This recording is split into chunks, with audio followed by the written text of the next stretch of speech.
Fakta demi fakta terbuka pada kasus pembunuhan berencana Brigadir Yosua. Salah satunya adalah hasil otopsi kedua.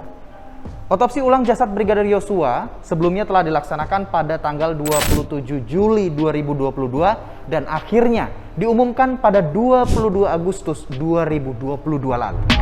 Otopsi ulang dilakukan agar kasus ini terang benderang. Setelah sebelumnya pihak keluarga merasa keberatan dan menolak hasil otopsi pertama. Pihak keluarga menemukan kejanggalan pada sejumlah luka pada jasad Brigadir Yosua. Otopsi ulang ini melibatkan tim independen. Pihak keluarga juga mengutus 2 orang yang memiliki hubungan kerabat, yaitu Dr. Umum Martina Rajagugu dan Dr. Herlina Hidayah Lubis. Mereka bertugas untuk menyaksikan, mendengar, mencatat setiap percakapan dan aktivitas selama jalannya otopsi. Tim forensik otopsi pertama dan kedua sama-sama memiliki peran penting dalam penyelidikan kasus pembunuhan berencana Brigadir Yosua. Berikut fakta-faktanya. Otopsi pertama dilakukan oleh kedokteran forensik Rumah Sakit Bayangkara Said Sukanto, Jakarta Timur pada 8 Juli 2022 lalu. Hasilnya langsung dibawa ke instalasi kedokteran forensik. Sementara otopsi kedua dilakukan oleh kedokteran gabungan dari Perhimpunan Dokter Forensik Indonesia yang diketuai oleh Ade Firmansyah Sugiharto. Otopsi kedua batal dilakukan di pemakaman karena lokasinya yang sempit. Akhirnya, otopsi ulang dilakukan di RSUD Sungai Bahar, Jambi.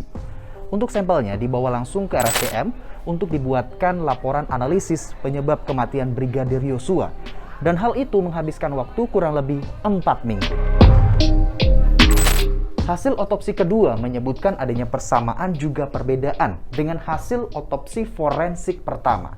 Luka tembak pada jasad Brigadir Yosua versi AD menyebutkan berjumlah 5, sedangkan versi otopsi pertama berjumlah 7. Versi AD, jumlah tembakan pada jasad Brigadir Yosua terdiri dari 5 tembakan masuk dan 4 tembakan keluar.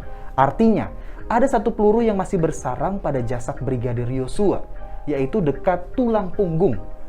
Dan terdapat 2 tembakan fatal, yaitu pada bagian dada dan juga bagian kepala. Sementara versi otopsi pertama menyebutkan terdiri dari 7 tembakan masuk dan 6 tembakan keluar.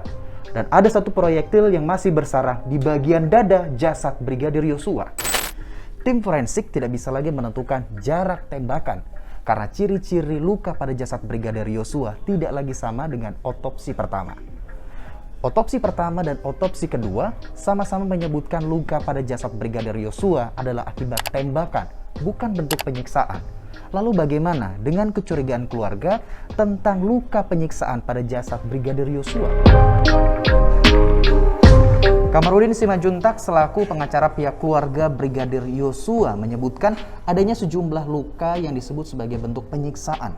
Di antaranya adalah luka sayatan, kuku dicabut, luka lilitan pada bagian leher, hingga adanya pergelangan tangan dan jari yang patah. Namun semua itu tidak terbukti. Berdasarkan hasil otopsi pertama maupun kedua menyebutkan tidak adanya bukti penyiksaan. Untuk organ tubuh sudah dikembalikan ke dalam jasad Brigadir Yosua.